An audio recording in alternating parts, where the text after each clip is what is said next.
11 of Wuthering Heights ASMR book reading. My nails, forgive my nails. I am giving them a break and I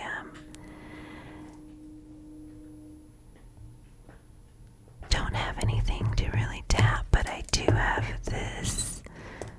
So I will use the pencil to sort of make the, page sounds there for you. Okay. Let's begin.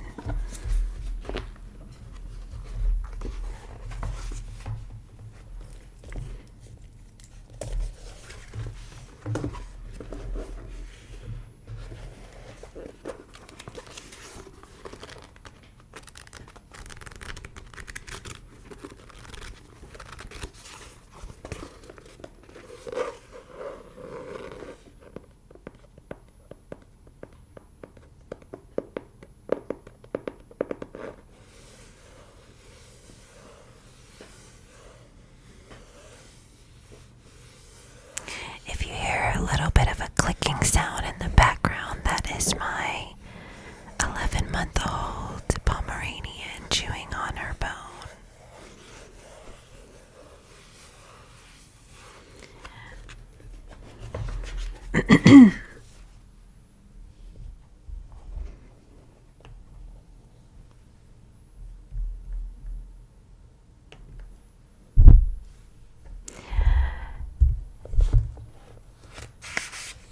Chapter 11.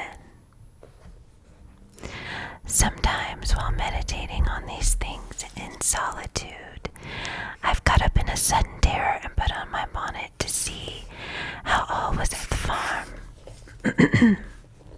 I've persuaded my conscience that it was a duty to warn him how people talked regarding his ways, and then I've recollected his confirmed bad habits.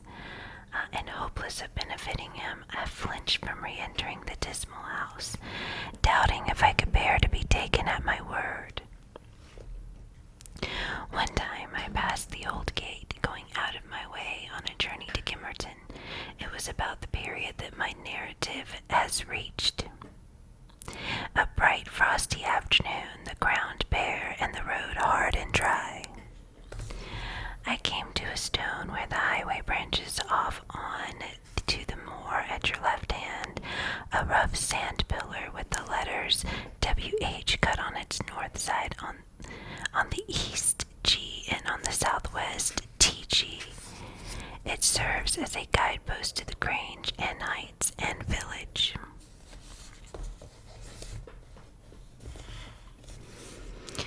The sun shone yellow on its gray head, reminding me of summer, and I cannot say why, but all at once a gush of child sensations flowed into my heart. Henley and I held it a favorite spot 20 years before. I gazed long at the weather-worn block, and stooping down, perceived a hole near the bottom still full of snail shells and pebbles, which we were fond of storing there with more perishable things, and as fresh as reality it appeared that I beheld my early playmate seated on the withered turf, his dark square head bent forward, and his little hand scooping out the earth with a piece of slate. Poor Henley, I exclaimed involuntarily. I started, my bodily eye was cheated into a momentary belief that the child lifted its face and stared straight into mine. It vanished in a twinkling, but immediately I felt an irresistible yearning to be at the heights. Superstition urged me to comply with this impulse, supposing he should be dead. I thought, or should die soon, supposing it were a sign of death. The nearer I got to the house, the more agitated I grew, and on catching sight of it, I trembled every limb. Sorry, I had a itch. Okay. The nearer I got to the house, the more agitated I grew, and on catching sight of it, I trembled every limb. The apparition had outstripped me. It stood looking through the gate. That was my first first idea on observing an elf-locked, brown-eyed boy setting his ruddy countenance against the bars. Further reflection suggested this must be Hareton, my Hareton, not altered greatly since I left him 10 months since. God bless thee, darling, I cried, forgetting instantaneously my foolish fears. Hareton, it's Nellie, Nellie, thy nurse. He retreated out of arm's length and picked up a large flint. I am come to see thy father, Hareton, I added, guessing from the action that Nellie, if she lived in his memory at all, was not recognized as one with me. He raised his missile to hurl it. I commenced a soothing speech, but could not stay his hand. The stone struck my bonnet, and then ensued from the stammering lips of the little fellow a sitting of curses which, whether he comprehended them or not, were delivered with practiced emphasis and distorted his baby features into a shocking expression of malignity. You may be certain this grieved more than angered me. Fit to cry, I took an orange from my pocket and offered it to propitiate him. He hesitated and then snatched it from my hold as if he fancied I totally intended to tempt and disappoint him. I showed another, keeping it out of his reach. Who has taught you those fine words, my barn? I inquired. The curate. There's a footnote here, so let's go find chapter 11.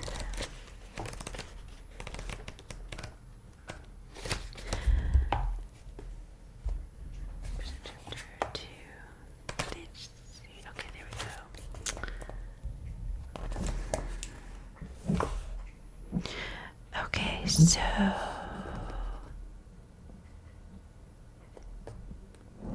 who has taught you those fine words, my barn? Footnote 1, chapter 11. I inquired the curate.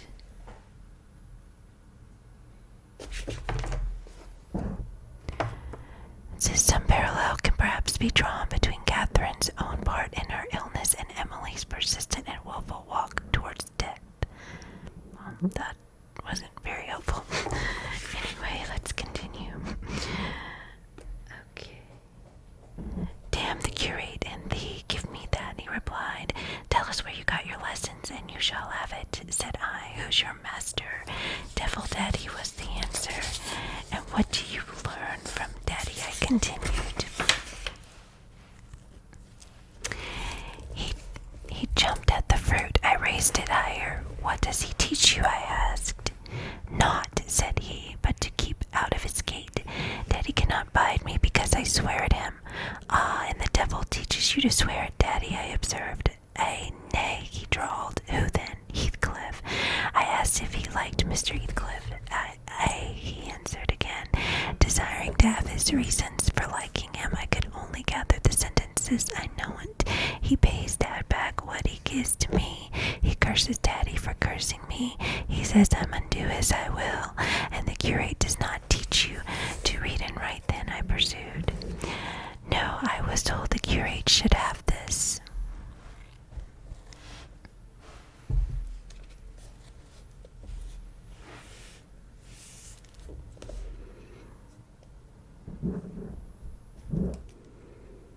No, I was told the curate should have this. Teeth dashed down his throat if he stepped over the threshold. Heathcliff had promised that. I put the orange in his hand and bade him tell his father that a woman called Nellie Dean was waiting to speak with him by the garden gate. He went up the walk and entered the house, but instead of Hindley, Heathcliff appeared on the doorstones, and I turned directly and ran down the road as hard as I ever could race, making no halt, till I gained the guidepost and feeling as scared as if I had raced a goblin. This is not much connected with Miss Isabella's affair, except that it urged me to resolve further on mounting vigilant guard and doing my utmost to check the spread of such bad influence at the Grange, even though I should wake a domestic storm by thwarting Mrs. Linton's pleasure. The next time Heathcliff came, my young lady chanced to be feeding some pigeons in the court.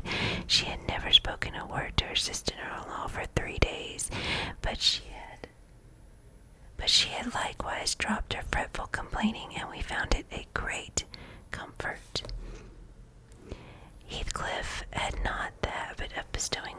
necessary civility on Miss Linton, I knew. Now, as soon as he beheld her, his first precaution was to take a sweeping survey of the house front. I was standing by the kitchen window, but I drew out of sight. He then stepped across the pavement to her and said something. She seemed embarrassed and desirous of getting away. To prevent it, he laid his hand on her arm. She averted her face. He apparently put... She averted her face. He apparently put some question which she had no mind to answer. There was another rapid glance at the house, and supposing himself unseen, the scoundrel had the impudence to embrace her. "Judas, traitor!" I ejaculated. "You are a hypocrite too, and you a deliberate deceiver." "Who is Nellie?" said Catherine's voice at my elbow. I had been over intent on watching the pair outside to mark her entrance. "Your worthless friend," I answered warmly. "The sneaking rascal yonder. Ah, he has got a glimpse of us. He is coming in. I wonder, will he have the art to find a plausible excuse for making love to Miss when he told you he hated her?" Mrs. Linton saw Isabella tear herself free and run into the garden, and a minute after Heathcliff opened the door. I couldn't withhold giving some loose to my indignation, but Catherine angrily insisted on silence and threatened to order me out of the kitchen if I dared to be so presumptuous as to put in my insolent tongue. "To hear you, people might think you were the mistress," she cried. "You want setting down in your right place. Heathcliff, what are you about, raising this stir? I said you mustn't let Isabella along. I beg you will, unless you are tired of being received here and wish Linton to draw the bolts against you." "God forbid that he should try," answered the black villain. I detested him just then. God keep him back and patient. Every day I grow madder after sending him to heaven. "Hush," said Catherine, shutting the inner door. "Don't vex me. Why have you disregarded my request? Did she come across you on purpose? What is it to you?" he growled. "I have a right to kiss her if she chooses, and you have no right to object. I'm not your husband. You needn't be jealous of me."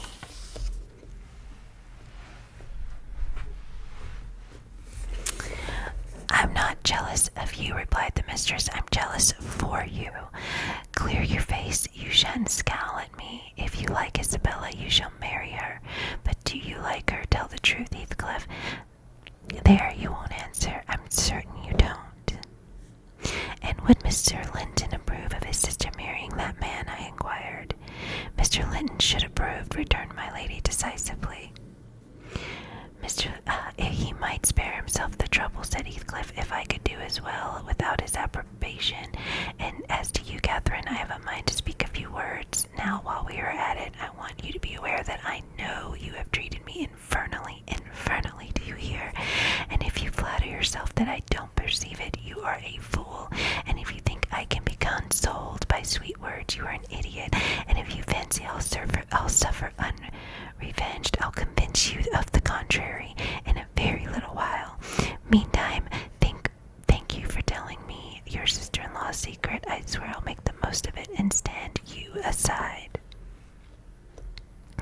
"What new phase of this character is this?" exclaimed Mrs. Linton in amazement. "I've treated you infernally, and you'll take revenge. How will you take it, ungrateful brute? How have I treated you infernally?" "I seek no revenge on you," replied Heathcliff less vehemently. "That's not the plan. The tyrant grinds down his slaves, and they don't turn against him. They crush those beneath them. You are welcome to torture me to death for your amusement. Only allow me to amuse myself a little bit in the same style, and refrain from insult as much as you are able. Having leveled my palace, don't reject a hovel and complacently admire your own charity in giving me that for a home. If I imagined you really wished me to marry Isabella, I'd cut my throat." "Oh, the evil is that I am not jealous, is it?" cried Catherine. "Well, I won't repeat my offer of a wife. It is as bad as offering Satan a lost soul. Your bliss lies, like his, in inflicting misery. You prove it is restored from the ill-tempered he gave way to at your coming, I begin to be secure and tranquil, and you, restless to know us at peace, appear resolved on exciting a quarrel. Quarrel with Edgar, if you please, Heathcliff, and deceive his sister. You'll hit on exactly the most efficient method of revenging yourself on me. The conversation ceased. Mrs. Linton sat down by the fire, flushed and gloomy. The spirit which served her was growing intractable. She could neither lay nor control it. He stood on the hearth with folded arms, brooding in his evil thoughts, and in this position I left them to seek the master, who was wondering what kept Catherine below so long. Ellen, said he when I entered, have you seen your mistress? Yes, she's in the kitchen, sir, I answered. She's sadly put out by Mr. Heathcliff's behavior, and indeed I do think it's time to arrange his visits on another footing. There's harm in being too soft, and now it's come to this. And I related the scene in the court, and as near as I dared, the whole subsequent dispute. I fancied it could not be very prejudicial to Mrs. Linton unless she made it so afterwards by assuming the defensive of her guest. Edgar Linton had difficulty in hearing me to the close. His first words revealed that he did not clear his wife of blame. This is insufferable, he exclaimed. It is disgraceful that she should owe him for a friend. She should own him for a friend and force his company on me. Call me 2 men out of the hall, Ellen. Catherine shall linger no longer to argue with the low ruffian. I have humored her enough. He descended, and bidding the servants wait in the passage, went, followed by me, to the kitchen. Its occupants had recommenced their angry discussion. Mrs. Linton, at least, was scolding with renewed vigor. Heathcliff had moved to the window and hung his head, somewhat cowed by her violent rating, apparently. He saw the master first and made a hasty motion that she should be silent, which she obeyed abruptly on discovering the reason of his intimation. How is this, said Linton, addressing her. What notion of propriety must you have to remain here after the language which has been held to you by that blackguard? I suppose because it is his ordinary talk you think nothing of it. You are habituated to his baseness, and perhaps imagine I can get used to it too. Have you been listening at the door? Edgar asked the mistress in a tone particularly calculated to provoke her husband, implying both carelessness and contempt of his irritation. Heathcliff, who had raised his eyes at the former speech, gave a sneering laugh at the latter on purpose, it seemed, to draw Mr. Linton's attention to him. He succeeded, but Edgar did not mean to entertain him with any high flights of passion. I have been so far forbearing with you, sir, he said quietly. Not that I was ignorant of your miserable degraded character, but I felt you were only partly responsible for that, and Catherine wishing to keep your acquaintance, I acquiesced foolishly. Your presence is a moral poison that would contaminate the most virtuous. For that reason, and to prevent worse consequences, I shall deny you hereafter admission into this house, and give notice now that I require your instant departure. 3 minutes' delay will render it involuntary and ignominious. Yes, ignominious.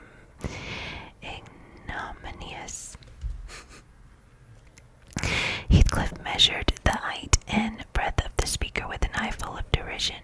Cathy, this lamb of yours threatens like a bull, he said. It is in danger of splitting its skull against my knuckles. By God, Mr. Linton, I'm mortally sorry that you are not worth knocking down. My master glanced towards the passage and signed me to fetch the men. He had no intention of hazarding a personal encounter.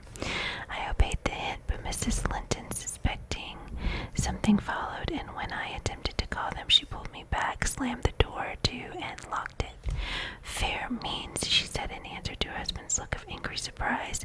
If you have not the courage to attack him, make an apology or allow yourself to be beaten. It will correct you of feigning more valor than you possess. No, I'll swallow the key before you shall get it. I'm delightfully rewarded for my kindness to each. After constant indulgence of one's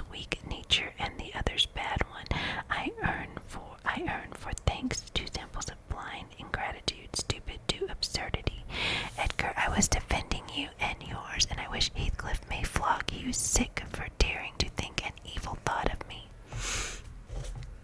It did not need the medium of a flogging to produce that effect on the master. He tried to wrest the key from Catherine's grasp, and for safety she flung it into the hottest part of the fire, whereupon Mr. Edgar was taken with a nervous trembling, and his countenance grew deadly pale. For his life he could not avert that access of emotion, mingled anguish and humiliation, overcame him completely. He leant on the back of a chair and covered his face.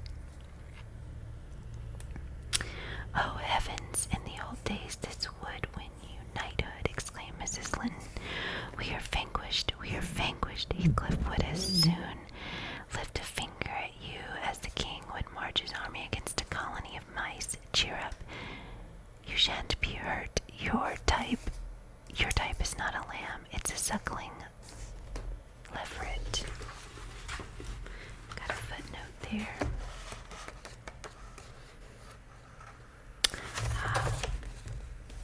I read it wrong. I read before that footnote. The first footnote was from chapter 12 by mistake. So chapter 11's first footnote, where she says my barn, that meant child, my child.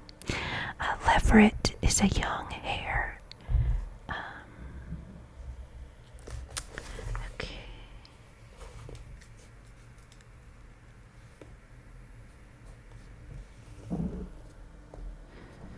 "I wish you joy of the milk-blooded coward, Kathy," said her friend. "I compliment you on your taste, and that is the shivering thing you preferred to me. I would not strike him with my fist, but I'd kick him with my foot and experience considerable satisfaction. Is he weeping, or is he going to faint from fear?" The fellow approached and gave the chair on which Linton rested a push. He'd better have kept the distance when my master quickly sprang erect and struck him full on the throat, a blow that would have leveled a slighter man. It took his breath for a minute, and while he choked, Mr. Linton walked out by the back door into the yard, and from thence to the front entrance. "There, you've done with the coming years," cried Catherine. "Get away now. He'll return with a brace of pistols and half a dozen assistants. If he did overhear us, of course he'd never forgive you. You've played me an ill turn, Heathcliff, but go. Make haste. I'd rather see Edgar at bay than you. Do you suppose I'm going with that blow burning in my gullet?" he thundered. "By hell, no. I'll crush his ribs in like the rotten hazelnut before I cross the threshold. If I don't floor him now, I shall murder him sometime. So as you value his existence, let me get at him."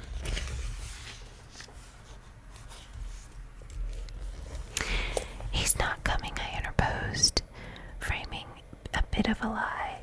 "There's the coachman and the two gardeners. You'll surely not wait to be thrust into the road by them. Each has a bludgeon, and master will very likely be watching from the parlor windows to see if they fulfill his orders."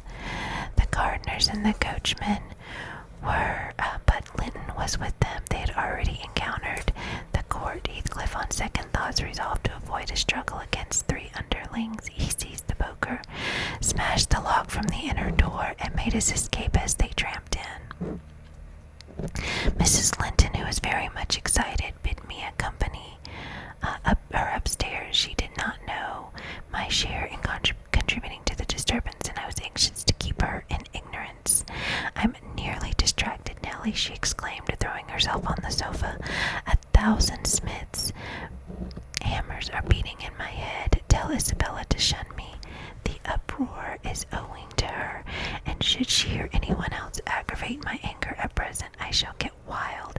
And Nellie, say to Edgar, if you see him again tonight, that I am in danger of being seriously ill.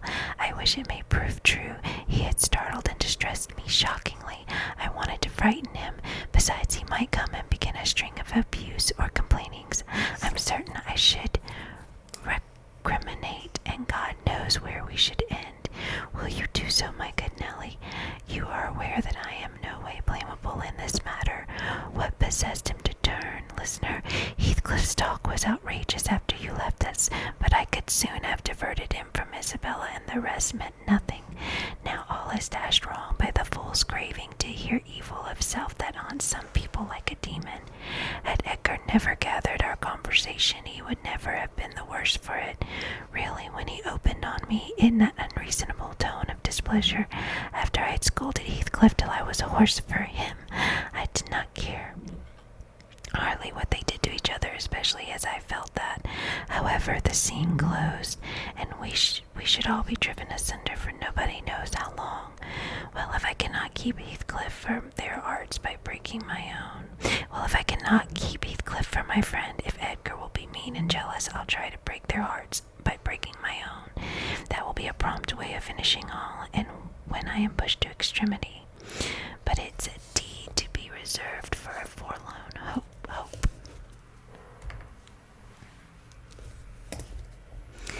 I'd not take Linton by surprise with it. To this point, he has been discreet by dreading to provoke me.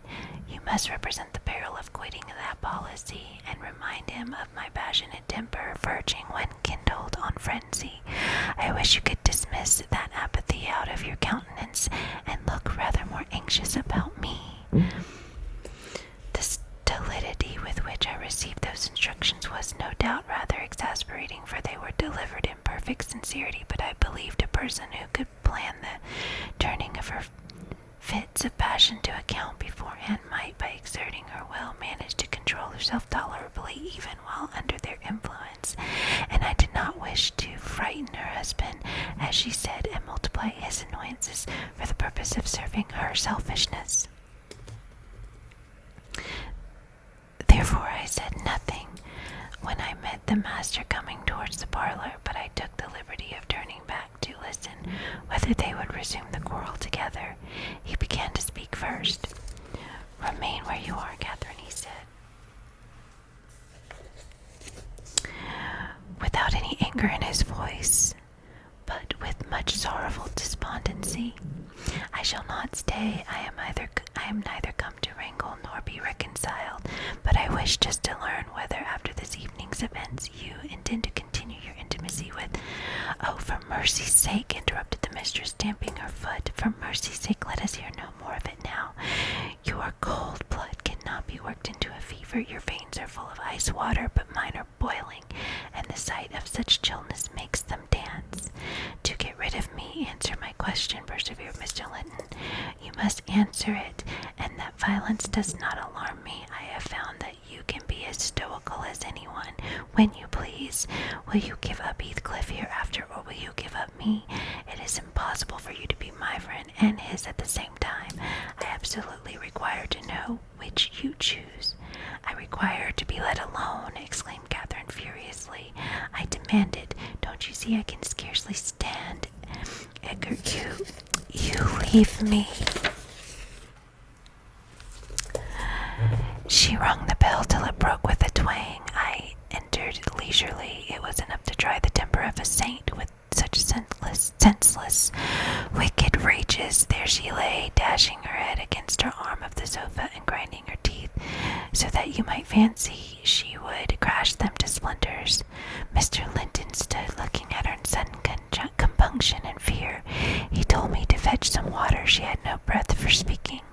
I brought a glass full, and as she would not drink, I sprinkled it on her face.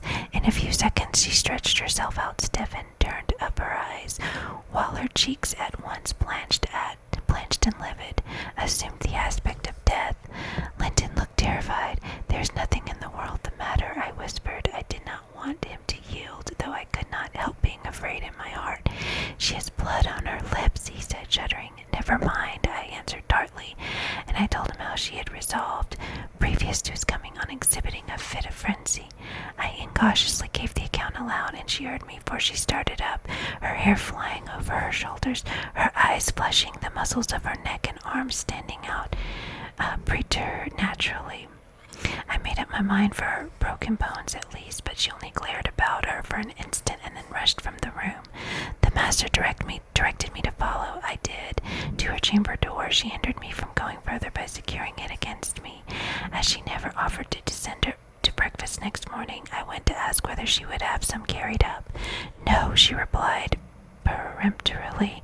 The same question was repeated at dinner and tea and again on the morrow after, and received the same answer. Mr. Linton, on his part, spent his time in the library and did not inquire concerning his wife's occupations.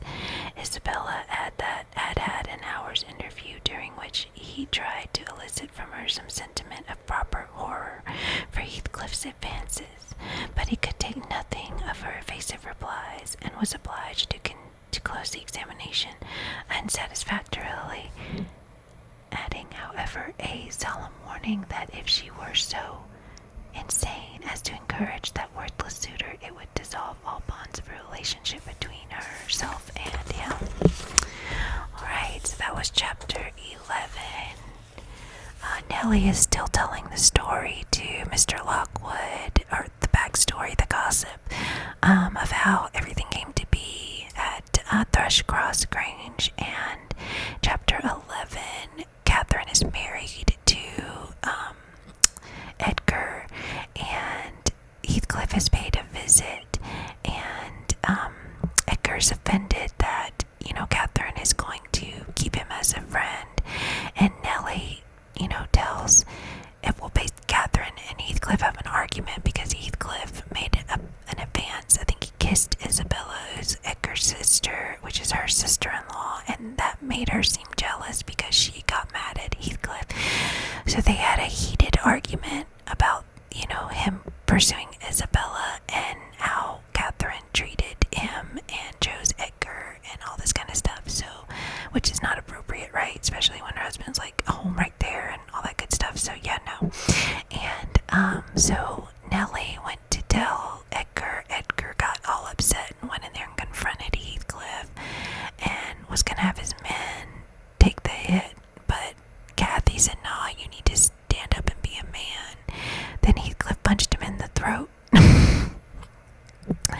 And Edgar, so then Kathy was all upset at both of them now for what they had, making her choose and getting all upset and everything. So Heathcliff runs away so that the servants don't beat him up, basically. And then Edgar's trying to find out who Kathy's going to choose, and she's just so upset and just, saying that she needs to be left alone, and she was gonna, she's basically a spoiled brat, and that's what Nellie keeps painting the picture of her as, and, told on her that, that she was faking being sick, and, that's just kind of where we ended right there, where the next day, she skipped meals, she wouldn't come out, and then the next day was Edgar trying to basically, coerce Isabella into admitting that, that was sexual assault, but